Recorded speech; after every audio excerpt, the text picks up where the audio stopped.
آپ نے حضرت عمر سے فرمایا عمر تیرے زمانے میں ایک شخص آئے گا، اس کا نام ہوگا اویس، اس کا قبیلہ ہوگا مراد، اس کی شاخ ہوگی کرن، اس کا رنگ ہوگا کالا، قد ہوگا درمیانہ، اور ایک سفید نشان اس کے جسم پر ہوگا۔ جب وہ آئے تو تم اس سے دعا کرانا، علی تو بھی کرانا، عمر تو بھی کرانا، اور میں قسم کھا کے کہتا ہوں کہ اویس جیسوں سے دنیا بھر جائے تو عمر و علی کے ایک بدن کے بال کے برابر نہیں، لیکن اس کے ذریعے سے ایک پیغام آگے پہنچانا تھا۔ تو حضرت عمر اور حضرت علی حیران ہو کر دیکھنے لگے کہ ہمیں کہا جا رہا ہے کہ اویس سے دعا کروائیں، وہ ہم صحابی وہ تابعی۔ تو آپ نے فرمایا اس نے ماں کی ایسی خدمت کی ہے، جب وہ ہاتھ اٹھاتا ہے تو اللہ ہاتھ واپس خالی موڑتا ہی نہیں۔ یہ پیغام پہنچانا تھا کہ ماں باپ کے آگے جھکو۔ جس دیش میں آپ رہتے ہیں یہاں کام کی رفتار بہت تیز ہے، ماں باپ اگر موجود ہیں تو کم ہی خوش نصیبوں والے ہیں جن کو کچھ اولاد کی خدمت ملتی ہے، ورنہ دیواروں کے ساتھ ہی زندگی گزر رہی ہوتی ہے۔ تو عمر رضی اللہ عنہ جب خلیفہ بنے تو ہر سال حج کرتے تھے، ہر سال ان کو ڈھونڈواتے۔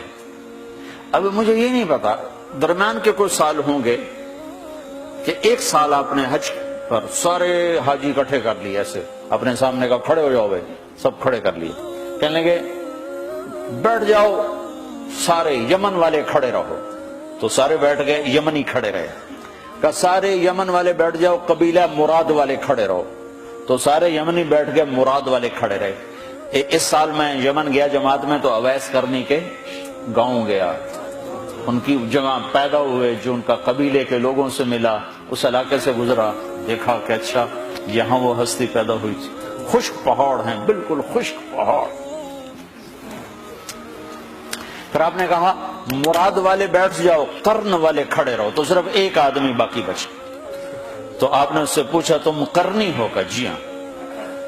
اویس کو جانتے ہو؟ کہ جانتا ہوں، میرا سگا بھتیجا ہے، میرے بھائی کا بیٹا، لیکن وہ تو تھوڑا پاگل سا ہے، آپ اس کا کیوں پوچھ رہے ہیں؟ تو عمر رضی اللہ تعالیٰ عنہ رونے لگے، کہا وہ نہیں، تو پاگل نظر آتا ہے۔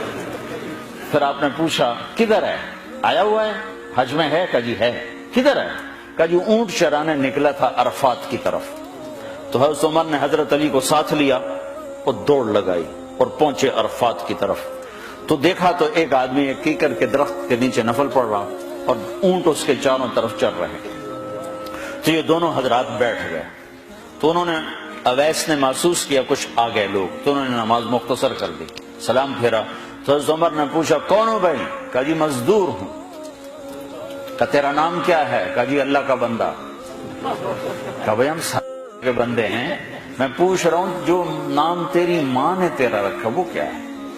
تو وہ تو پہچانتا نہیں تھا کہ عمر کون ہے، علی کون ہے، وہ تو پہلی دفعہ حج پہ آیا تھا۔ وہ کہنے لگا تم کون ہو میرا انٹرویو کرنے والے؟ انٹرویو تو میں اپنی طرف سے کہہ رہا ہوں، میں کہا تم کون ہو میرا پوچھنے والے؟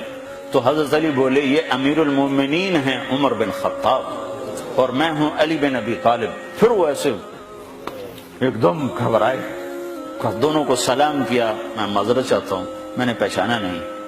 تو عمر رضی اللہ عنہ نے فرمایا ہاتھ اٹھا، ہاتھ اٹھا۔ برمنگھم والوں کو پیغام پہنچے کہ ماں کی خدمت کیسے کی جاتی، کہ عمر جیسا ہاتھ اٹھوا رہا ہے، علی جیسا، علی جیسا۔ تو وہ کہنے لگے میں آپ کے لیے کیسے ہاتھ اٹھاؤں، میری اوقات ہے کہ میں آپ کے لیے دعا کروں؟ کہاں، ہمیں ہمارے نبی کا حکم تھا کہ اویس آئے تو اس سے دعا کروانی ہے، کہ جب وہ ہاتھ اٹھاتا ہے تو وہ ہاتھ خالی نہیں آتے۔ کس وجہ سے؟ تہجد، جہاد، تبلیغ، ذکر، تلاوت، تسبیح، حج، عمرے، نمازیں، روزے، ذکر، تلاوت۔ کس وجہ سے؟ نہیں، ان میں سے ایک وجہ بھی نہیں، ماں کی خدمت کی وجہ سے۔ پھر ایک اور جگہ آپ نے فرمایا کہ لوگ جب جنت میں چلیں گے تو اویس بھی چلے گا، جب جنت کے دروازے پر پہنچیں گے تو اللہ تعالیٰ فرمائیں گے اویس کو روک لو باقی کو جانے دو۔ تو اویس گھبرا جائیں گے، کہیں گے یا اللہ مجھے کیوں روک لیا ہے؟ تو اللہ تعالیٰ فرمائیں گے ٹھہر جاؤ، جانے دو ان کو۔ ہاں بھائی، اب یہ سامنے جہنم کے لوگ کھڑے ہوئے ہیں، تو شفاعت کر، تیری طفیل لاکھوں انسانوں کو جنت میں ڈالو۔ تجھے اس لیے روکا ہے کہ تو شفاعت کر، جدھر تیری انگلی اٹھتی جائے گی ان کے لیے جنت لکھتی چلی جائے گی، ان کے لیے جنت لکھتا چلا جاؤں گا، جدھر جدھر تو انگلی اٹھائے گا۔ صرف پونڈ ہی سب کچھ نہیں، مائیں بھی بہت کچھ، صرف پونڈ ہی سب کچھ نہیں ہے، باپ بہت کچھ ہے۔